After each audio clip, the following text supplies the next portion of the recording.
Welcome back to my channel, Sunshine Shoulders. I'm Calvin. Thank y'all so much for stopping by again today. Is it cheaper to keep her? You know, you hear all these horror stories of expats over here who were in a long-term relationship with a woman here, and for whatever reason, it goes sour. I'm not talking about all men because, in my opinion, you get what you deserve when you're in these LDRs. We've warned you over and over and over. But is it better to try to hold on or just leave everything behind, lose everything, go through all the threats of being deported, etc., etc.? But let's stop here for a minute and just ask another question. What happens to the Filipina after the breakup? Or should we even care? I just want to address that first.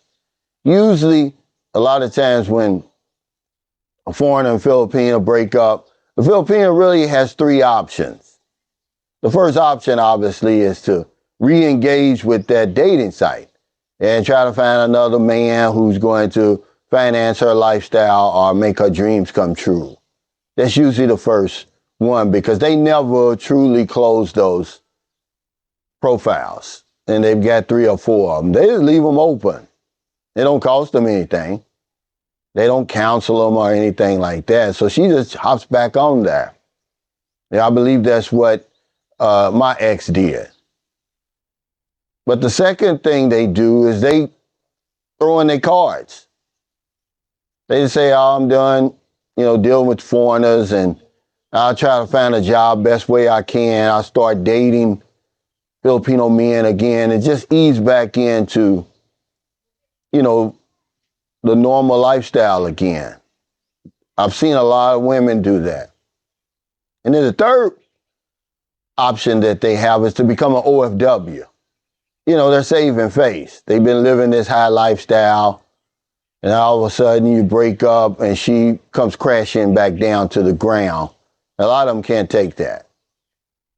So instead of facing their friends and family and all the ridicule that they have to go through, they'll just get a job overseas where they don't have to face it. And they sort of like disappear into the woodwork again. But I just wanted to talk about this today because I saw where a guy made a comment. He says it's cheaper to keep her. You really have to do your homework, man, when you're thinking about getting into long-term relationships over here. Just take my case. Remember, 98% of my videos are about me. Man, I'm fully invested. I'm really going to have a decision to make. Do I leave all this behind, for it to basically crumble?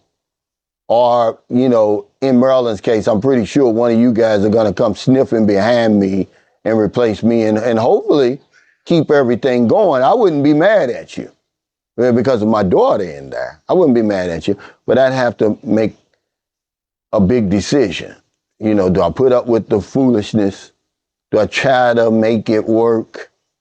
Or do I just walk away and start over? Because, we're good at starting over. My daughter told me that. She said, Daddy, you're good at starting over. And I was shocked. I'm like, she was paying attention. But a lot of us are good at starting over. So what do you do? Because remember, it's the fourth quarter. It's all about, being happy, to a certain extent.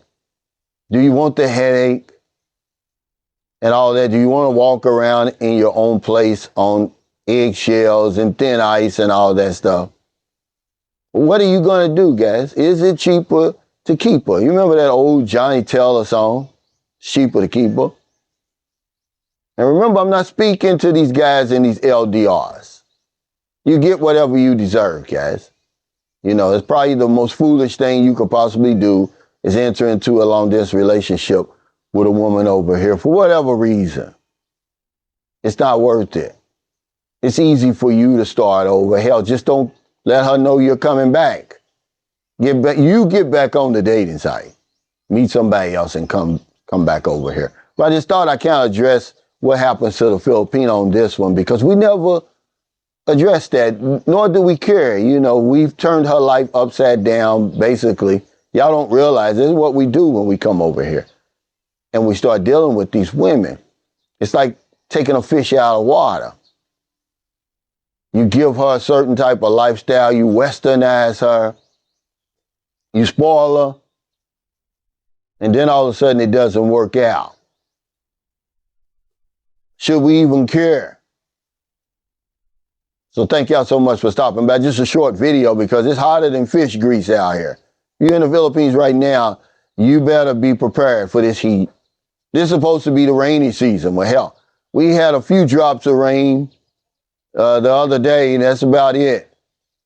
It's hot, man. I just came off my walk, came back from paying the electric bill. It's staying steady, about 10,000 pesos. I'm going to make a video. I'm going to show y'all. I refurnished my whole house for about $2,500, believe it or not. It was time, man. Our furniture that we had, including the bedroom, the dining set, it was 4 or 5 years old. You know, and Marilyn said, hey, you know, she just wanted a rack, right? So I said, well, if you're going to get the rack, we might as well get another TV because there's no sense in putting that little 36-inch TV on the nice rack. We put the TV over in the guest house. So when you guys come and stay in the guest house, you got a TV now. Because I took in the TV from the guest house and put it on the wall in my room. So we got a sectional, man. It's really nice. I paid about 500 US for that, 26,000 pesos. Because remember, guys, when you pay cash for stuff over here, you're going to save drastically. And this is going to show you, you know, because people was like, oh, well, it's expensive in the Philippines. It's really not, depending on what you buy. So we got the sectional, we got the rack. I went on and bought a 50-inch TV. I didn't want an 85-inch or 65 and all that. But something that's going to look nice on that rack. And I'm going to show y'all, stick around because I'm going to show you this at the end of the video. A nice dinette set. I'm talking about mahogany. And it matches the sectional.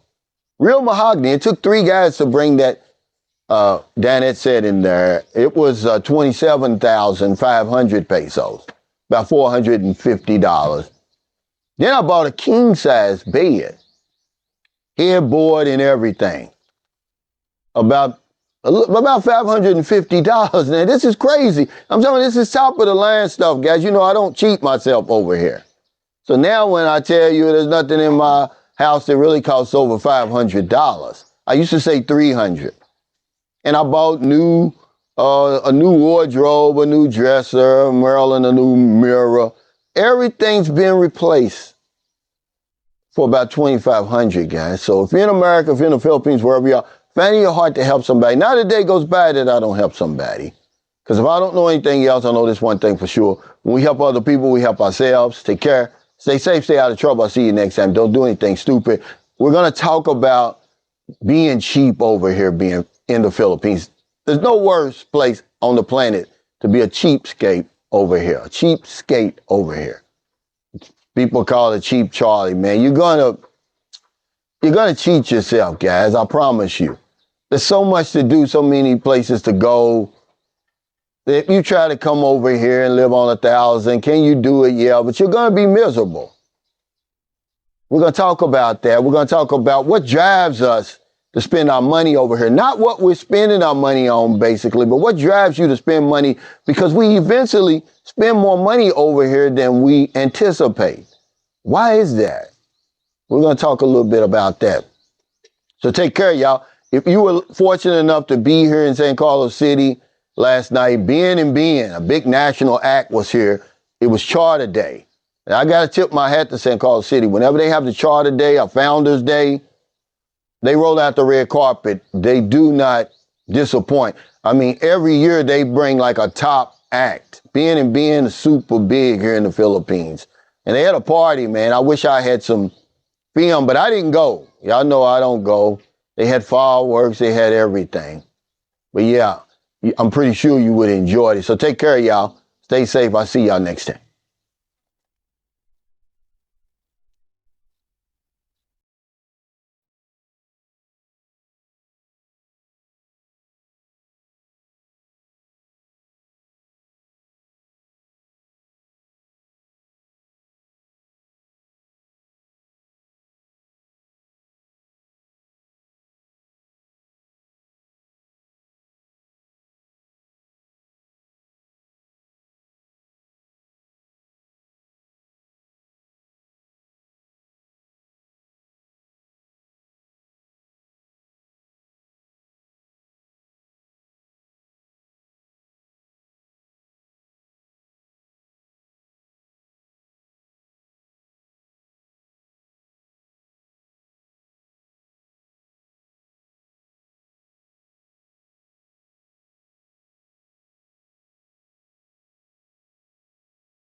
boots on the ground.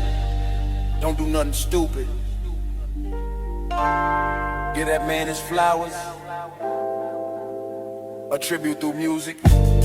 If I don't know nothing, I know one thing. When we help others,